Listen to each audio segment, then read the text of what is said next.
What's going on, people? Welcome back to the opposition preview. Feels like a wow since I've said those three words about the opposition preview, but we are back. Palace are back, and we are facing Forest away from home. And I'm joined by Wolfie from ForestFanTV to get all the insights ahead of the game. As always, we want you to get involved, so make sure to like, subscribe, and leave your thoughts in the comment section down below. Wolfie, what have you made of this international break? Just quickly before we actually talk about Forest in detail, like as a Forest fan, points deduction, I guess, happened. You're kind of like processing that, processing maybe the upcoming fixtures. Like, how are you feeling, bro? I needed a break, man. I needed a break from football. I hate international breaks. I mean, I saw England the other day against Brazil. It put me to sleep, but I needed it. It's been a stressful season, man. Manager sacking, points deduction, AFCON, injuries, last minute goals. You lot know about that as well. Trust me, we know about. We're experts. We are like Mr. Last minute goals or Miss Last minute goals. We're challenging you, man. We're challenging you. You know, exactly. VAR, corruption, all this stuff. So yeah, there's not been a quiet week with Forest, and it's just like I needed that break. So in a way, I'm glad the international break, but already I'm like, come on, let's just get back to the football, man, because it's without league football. It's crap, man. These international friendlies are just waste of time, and I'm just ready to rock and roll again, man. The thing that makes it even worse is the fact that most of the players are withdrawing anyways, and they're friendly. Then you're not gonna you're having a lot of players going back to the clubs because it's gonna be the deep end of the season, so they don't want to get injured. So yeah, it's been that's all I care about. I'm with you. It's like don't come back injured. Yeah, you lot got screwed with an injury over the break, innit? With Johnson. With Sam Johnson. Sam Johnson.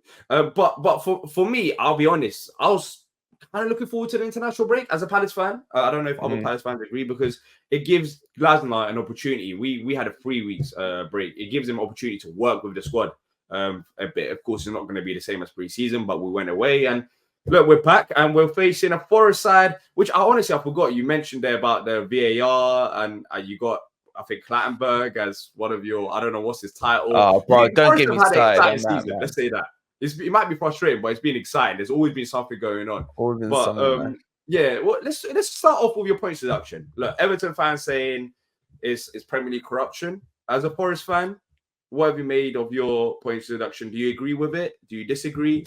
The timing? Bro, I'm not going to sit here and deny Forest didn't break PSR or FFP rules, right? We did. But my issue with it is simple. How can Man City sit there with 115 charges and not even be like near being given a date for it? Yeah. For me, why don't you deal with the big 6 issues? What Chelsea have done first, because those charges came about first before you start targeting Everton, Forest, and everyone else. You got Villa about to be hit, probably Newcastle, Leicester are being hit, and they're not even in the league now. To me, the rules aren't fit for purpose. They're protecting their big 6. They're worried about the government legislation coming in to, have independent bodies in the Premier League. And they're just trying to show that they've got some teeth now. And what they're going to do, they're going to attack the clubs that aren't in that cartel 6 for them. And that's what frustrates me about it. And the thing is, Forest come into the Premier League with a massive disadvantage. Everyone else gets 105 they can overspend by. We had 61 mil. Yeah.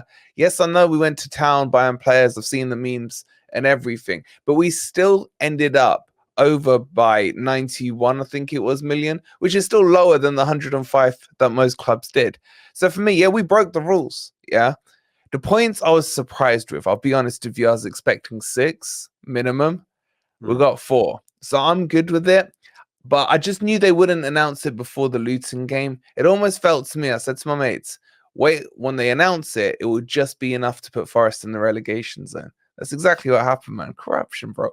Corruption. With the other charges, I understand. With the City one, I think it's a bit more difficult when you have 115. But then again, you are right. Them charges. But bro, what are you saying? Are you saying that break more rules and you get away with it? Like, Forest and Everton should have broken more rules. It's a bit more difficult to put 115 charges in comparison to the few that you or Everton have. I think it's Been easier what, to invest 2, in that. 3 years, bro? 150 will take 2 a or while, 3 right? years, bro.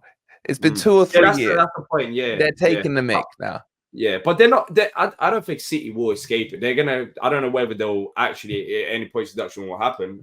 Because I think there's technicalities involved with that. But look, it's happened to Everton. It's happened to you.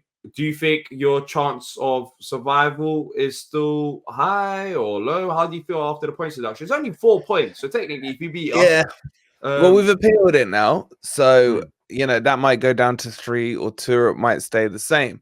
Look, for me, man, if you can't from this position finish 1 point ahead of crappy Luton, then you deserve to go down. You know what I mean? It's like it's in our hands. Do it on the football pitch, because I'm sick of these last-minute goals. These VAR stuff. Yes, a lot of them have been controversial, but there's been some where Forest have been crybabies about, and there's been some where we've just got to get on with it and just do it on the pitch. And my worry is like with this, but getting Clattenburg in, which I'm completely against. I just don't see the point on it. What's the point? I don't get. What's the point? Is he like? Does he step up for the media when something goes? What is it? What is the point? Like, I don't. What is the point? I just Nothing. Don't get. Nothing. It was like everyone was the people that were backing it were like, "Oh, it's the 1% rule. We'll get 1% out of it." You saw what happened against Liverpool in the 99th minute. I didn't see Clattenburg having any impact on that, or making any changes on that. So what is the point in him? It freaking stick to gladiators, bro. You probably John. What was the old school gladiators guy called? John. I forgot his name now. That was a proper ref, man. So stick to that. But that's embarrassing for me, the Mark Clattenburg stuff.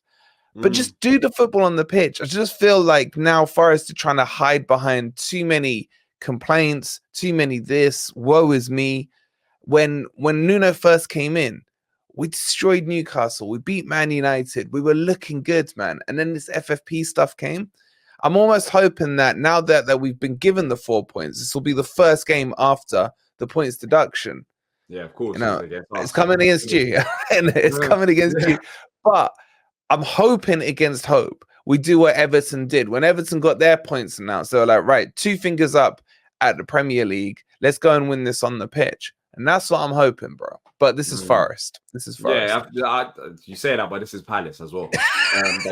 So yeah, I mean, you lot will be up for it. And to be honest, I don't know what to expect from a Palace side. I don't know what we've exactly worked on in the last 3 weeks. I don't know if there will be major improvements, minor improvements. I think there will be some type of improvements.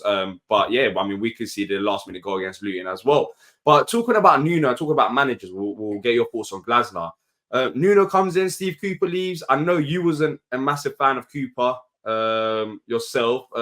How has that been? You did mention at the start it was good, but recently, is it the results? Is it the performances that's kind of gone against you?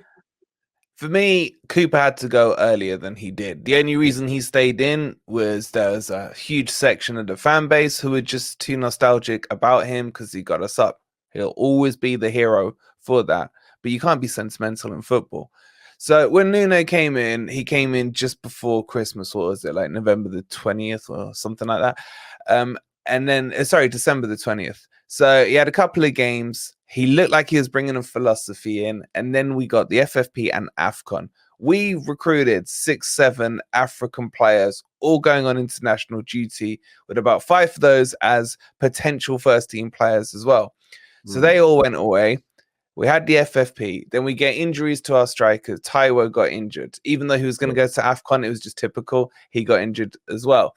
And then ever since then, when we got the AFCON players back, you've had Sangare out injured, you've had Einar out injured, and Bolly out injured as well. 3 potential first teamers. So there's just never been that flow where Nuno's been able to spend a bit like how Glasner's probably had the last 2 or 3 weeks. I'd say this is the first time Nuno's had 2 weeks, because we played the week when you were off. He's had 2 weeks now to get some training done with the players, with the core of the camp. So I feel like I'm hoping there's going to be a switch in Nuno, but he's gone more defensive, which I'm behind him, fully behind him. But that was my biggest criticism of Cooper. He was just a low block merchant. His football was atrocious. I mean, you've seen it in all the games we played against you since we've been back. They've been dire games, even though we won one and drew the other two. They've been pretty poor. But like for me, Nuno started off quite attacking, good philosophy. Even when we went down to 10 men against Bournemouth, he was like, I don't care, I'm going for this game. But we saw against Luton, he just decided to go 5 at the back when we were 1-0 up against Luton, bro, against Luton. And then we did what you did, conceded last minute. So, yeah, I'm behind him, but I just want to see him go back to how he started when he came in. The thing is, with Nuno, you did say that he's gone a bit more defensive, but that's how I know Nuno as a manager anyways, even at Wolves, 5 at the back as well. So don't you think that's going to be how he is going forward? I don't know why he went attacking in the first few games, but that's what I know Nuno Espirito Santo. That's what I thought, because at Wolves, he was a 3-back kind of guy. But he came in, he's just been 4-2-3-1, which is exactly what this Forest team needed. And he's just stuck to it. But then he just switched it back up. Maybe he was feeling the pressure. Maybe he felt he needed the 3 points against Luton and reverted to his default type. But that did worry me. And if I see signs like that, that will be more worrying. If he stays with that 4-2-3-1, he plays. I don't even want. I'm not looking for gun-ho football, bro. Just some counter-attacking football. I'm happy with. It's the low block that just. Ugh. You were also linked with Glasner. You were linked with Glasner as well before we got Nuno. So whoever made the Glasner appointment for Palace, of course, we had Roy. Look, we just had to move on. Simple said. And now we've got Oliver Glasner, which Forest also wanted. Do you think he's the right man for Palace? Looking from the outside, I think you guys did well to avoid Cooper, because there was a lot of links with you and Cooper. I just think, nothing against Cooper, I just think he would have come in and been a younger Roy Hodgson for you, although he probably would have done really well with some of the kids in terms of developing them in your team. But I think Glasner is really good at what he's done, because we were doing a lot of research on him. Like you said, he was linked to us at the time. It's just, can he do it at Premier League level? Now he's won the Europa League as well. He's got good credentials. The only thing I worry about him, and this is just personal preference, is I know that from my research he likes a 3-back formation, and I don't want to see that. But it depends how you use it, because I've used to seeing that 3-back turn into a 5-back under the Cooper regime. So I just want 4 at the back kind of thing. But I think he's been quite, in terms of the way he's used it, it's been a 3-back, his fullbacks getting forward. As long as you're using the fullbacks correctly in that style, then it will work. He started off well against Burnley. Maybe you could call that manager bounce. Should have beaten Luton. I thought you guys were really good against Luton. A bit like us, and then just missed chances. That was the problem. Yeah. And he still hasn't got a full squad there. I've always said to you how I feel about Decore, how underrated he is as a player. He's out for the season. I think he got good players. I think he'll do fine. What I think the best thing for him right now is one more win and you're safe. Yeah. Then he can almost break into the rest of the season trying to put his philosophy in, working for next season. So there'll be no pressure under him, but he's going to get that win. Hopefully not on Saturday. But I think it's a good appointment. You could have done a lot worse. So let me ask you this. If you had to pick right now, who would you rather have, Glasner or Nuno as a manager? Nuno, bro. Nuno's got the Premier League experience. I get what you're saying about his style of play, but I haven't seen it until recently. But for me, he's a person who promoted Wolves from the Championship to the Premier League. He then went 7th, 13th with Wolves. Now, Wolves, I would say, is a similar structure and size in terms of Forest, where they are right now, to where he took over. If he could do that with Forest, if he could get us back into Europe, that's fine for me. So he's got that Premier League experience. Glasner, I think, is a project manager. And I think for you guys, he's better than Nuno because, as I said, he's got the rest of the season, get his strategy, cut his teeth in. There's no real risk. I don't think you guys would mind if you finish 16th or 12th, this season, write it off and move on to the next one.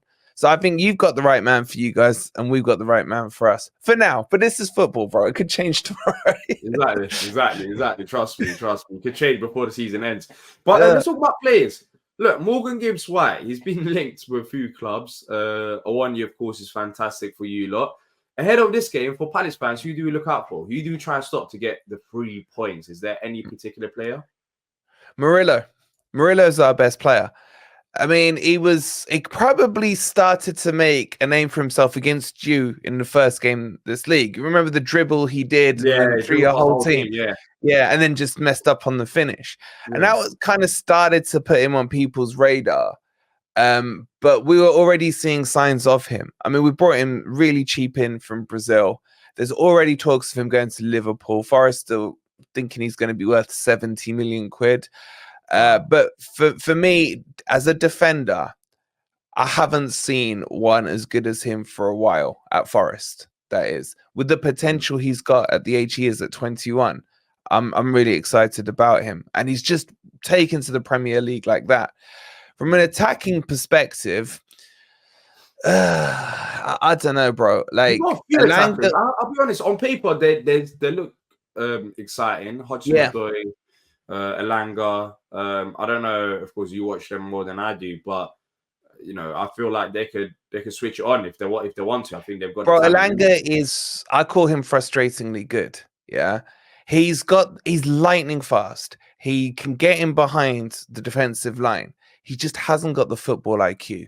That's my problem with him. Like, when he should cross it, he shoots. When he should shoot, he crosses it. A couple of times he's offside when he's got the pace to be onside. He seems to want to cut inside from the right-hand side instead of take the player on down the wing. You got the pace to do that. On the other side, Callum Hudson-Odoi I've been really impressed with. He's settled in. He takes players on. He's looking more and more that Callum Hudson-Odoi that people were talking about at his time at Chelsea. Morgan Gibbs-White, everyone talks about him. He is a quality player, but he can't take a corner to save his life. And he's still on corners, and he'll hit the first man every single time. Link with Palace. Bro, there's no way. I mean, there's no way you'd get Morgan. There's no way. With all due respect, Palace, you won't get Morgan. Like, he's also linked with Arsenal. He's linked to Spurs. He's linked to West Ham. But Forest won't have to sell him. All the paper hype is a bit BSy. But yeah, so those are the 3. In terms of the strikers, we've got issues. Taiwo's out. Taiwo Awani, he's out. You've got Chris Wood, who should be back. If Chris Wood isn't back, my biggest worry is that he's going to play Elanga as a false 9, which he's done a couple of times, which does not work because Elanga can't shoot. So I'm a little worried about the balance. We got Reyna as well, Gio Reyna, who I really rate. He hasn't started a single game, bro, since we got him. I think he scored on the international break, right? Yeah. He scored in the final against Mexico. In the game before against Jamaica, he got 2 assists. He looks good, man. And I've seen him in his Dortmund days. I rate him. And I'm like, Nuno, bro, just play him. Find somewhere to play him. So he may come in this week because of the international break and how he's performed. But outside of that, like, Sangare's dividing opinion in the Forest fan base. I think he's quality, but there's a lot of people with agendas. Yeah, a lot of people got an agenda against him. Why? What's wrong? Because there's some people in the Forest fan base that think 30 million is a lot of money, which is what we spent on him. For me, Premier League money, 30 million. Yeah, it's chip change. You know what I mean? Yeah, it's normal. Like basically normal figure nowadays. You know, like 30 million, 20 to 30 million is like what? Okay, that's you get the player you get. You know what I mean? And it's like, because he's our all-time record signing now, everyone's expecting him to be Vieira straight out the bat. Yeah, he's been injured. He's had AFCON. He's had everything. So, you know, people are very, very agenda-based around him. He's quite divisive. But for me, he's going to be quality. He's just got to be given the time. But yeah, that's our team, bro. I'm not confident until I start to see results, is my honest answer, bro. Yeah. Well, look, you're saying you're not confident. Let's move on to the score predictions. This is where we see the level of your confidence. Look, I'll start off. It's not going to be easy going to Forest ground after your points deduction. The fans will be up for it. The team will be up for it. And we saw it with Everton after the points deduction. They just had a nice little run in terms of picking up points. I'm going to go for 1-1. 1-1. I'll take a draw away from home. I I need to see how Palace are because it's been a while and the new manager's been working with the place, so I don't know what to really expect. So I'm gonna go for 1-0 away from home. I think defensively we've been solid. I just wonder how we're going to be in attack, if we're going to be pressing, because this is Glasnow's second away game. The first away game against Tottenham, it was Tottenham, but it was very defensive. But he does talk about away games and home games and how he wants to approach it the same. So let's see away from home. 1-0. Now, Wolfie, talk to me. You're saying you're not confident. You're going to give me like 3-1 Forest or something. You know what it is? I'm not confident because it's Forest, right? Because we should have beaten Luton and we should have been 6 points clear of them. Now 2 points clear of them. Yeah. But this is Forest. We've got to do it the hard way. I think we can beat you. And I think we should be able to beat you. Yeah. You're one of the only teams who haven't beaten us since we've been back in the Premier League. Yeah. You're in a very small list, bro. But that's Palace for you. Yeah. Trust me. Zaha's penalty, man. Zaha's penalty last season. Still can't get over that. But I think we could win this 2-0. Yeah. But Forest will do what Forest do best, and they'll draw it, just get out the relegation zone because Luton might probably lose to Spurs. And then we got to do this the hard way. Rather than going and beating you and then beating Fulham, who we got back-to-back at home, yeah, we will do this the hard way. So it's probably going to be a draw. And I'm probably still going to be stressed out on Sunday. There's just no relaxing with this freaking team, bro. I'll take the draw. As long as we don't lose, I'll probably take the draw at this point, and then we look forward to the next game. Just to see what we can do. But if we win, that would be incredible. I think lots of Palace fans can agree. If you win, we're down. Pretty much confirm our safety. If you win, we're down, bro. Don't do that to me. No, I don't think you're down. You still got games to play. But for us, I think we're safe. I think then there is a nice little gap, and I just don't see us getting relegated. Even though now, if you were to ask me, I still don't see us getting relegated. But let us know your thoughts in the comment section down below, your score predictions as well. Let's see how confident you lot are. And also make sure to check out ForestFanTV, where I'm also on there giving my perspective on the game as a Palace fan. Thank you to Wolfie and every single one of you who's watched this. And until next time, up the Palace.